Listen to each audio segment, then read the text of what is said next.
Next TSPSC చైర్మన్గా మహేందర్ రెడ్డి సభ్యులుగా మరో 5 ఖరారు. టీఎస్పీఎస్సీ చైర్మన్గా మహేందర్ రెడ్డితో పాటు మరో 5 సభ్యుల నియామకానికి తమిళసై ఆమోదం తెలిపారు. వీరి నియామకానికి సంబంధించి సిఎస్ శాంతికుమారి గురువారం ఉత్తర్వులు జారీ చేశారు. ఇందులో ప్రభుత్వం సామాజిక సమతుల్యతను పాటించింది అట. ఒకసారి ఇందులో చూద్దాం.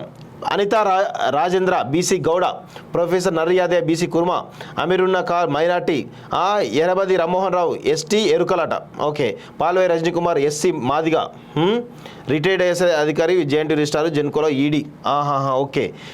ఇక చూడండి, జెన్కోలో ఈడీ ఎవరైతే ఎరబది రామ్మోహన్ రావు ఎవరైతే ఉన్నారో ఈయన ఆంధ్రాకు సంబంధించినటువంటి వ్యక్తి. అసలు ఆంధ్రాకు సంబంధించిన వ్యక్తికి ఎందుకు టీఎస్పీఎస్సీ చైర్మన్గా ఇవ్వడం జరిగింది? అదేవిధంగా 2017 నుంచి 2022 వరకు అనుకుంటా, ఐ థింక్ దాదాపు 5.5 yearsగా ఈయన మహేందర్ రెడ్డి కేసీఆర్ తొత్తుగా పనిచేసిండు. ఆనాటి అంటే కేవలం రెడ్డి ట్యాగ్ ఉందని మీరు ఇచ్చారా, లేకపోతే ఇంకా మహేందర్ రెడ్డి దగ్గర ఏమేమి అంశాలు ఉన్నాయి అంటే మహేందర్ రెడ్డికి ఇవ్వడానికి గల రీజన్స్ ఏంటి? ఆనాటి 5 సంవత్సరాలు ఇక్కడ నియంత పాలనలో నియంత పోకడలు ఉండడానికి ప్రధానంగా మహేందర్ రెడ్డి సహకరించిండు. 2018లో కేసీఆర్ మళ్ళీ తిరిగి అధికారం రావడానికి మహేందర్ రెడ్డి సహకరించిండు.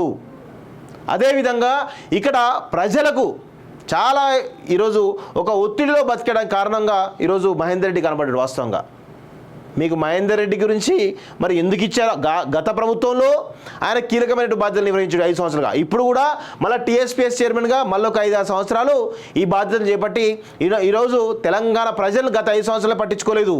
ఇప్పుడు రిటైర్ అయిన తర్వాత మరి ఏం పట్టించుకుంటానని చెప్పేసి ఈరోజు కాలోజీ ప్రశ్నిస్తూ ఉంది. నిజంగా కూడా మహేందర్ రెడ్డి నియామకం అనేది చాలా దుర్మార్గమైన విషయం. ఇది తెలంగాణ నిరుద్యోగులను మరొకసారి ఈ కాంగ్రెస్ ప్రభుత్వం మోసం చేస్తుందని చెప్పేసి అనుకోవాల్సిన అవసరం ఏర్పడ్డది. ఈ కాంగ్రెస్ ప్రభుత్వంలో ఈ నియామకం పట్ల సొంత పార్టీ నుంచే వ్యతిరేకత బలంగా వినిపిస్తూ ఉంది. ముఖ్యంగా ఇక్కడ తెలంగాణలో ఉన్నటువంటి నిరుద్యోగ యువతంతా కూడా మహేందర్ రెడ్డి నియామకాన్ని వ్యతిరేకిస్తూ ఉంది. అదేవిధంగా ఇక్కడ చూడండి, ఎరబది రామ్మోహన్ రావు ఈ జెన్కోలో ఈటీగా పనిచేసినటువంటి ఈ ఆంధ్ర సంబంధించిన వ్యక్తి ఎందుకు తీసుకోవడం జరిగింది అంటే తెలంగాణలో అర్హులే లేరా, తెలంగాణలో అసలు అర్హత ఉన్నవాళ్ళే లేరా అనేటువంటి విషయం ఈరోజు మనందరం కూడా తెలుసుకోవాల్సిన అవసరం ఉంది. ఖచ్చితంగా ఎక్కడో ఏదో తేడా కొడుతోంది కాంగ్రెస్ ప్రభుత్వం పైన. గత కేసీఆర్ నిర్ణయాలనే మళ్ళీ కాంగ్రెస్ ప్రభుత్వం కొనసాగిస్తుందా అనేటువంటి విషయాల్లో కూడా కొంత అనుమానం కలుగుతూ ఉంది. దానిపైన కూడా తెలంగాణ ప్రజలు కొంత ఏమరుపాటుతో ఉండాల్సినటువంటి అవసరం ఉందని చెప్పేసి కూడా ఈరోజు కాలోజీ టీవీ భావిస్తూ ఉన్నది.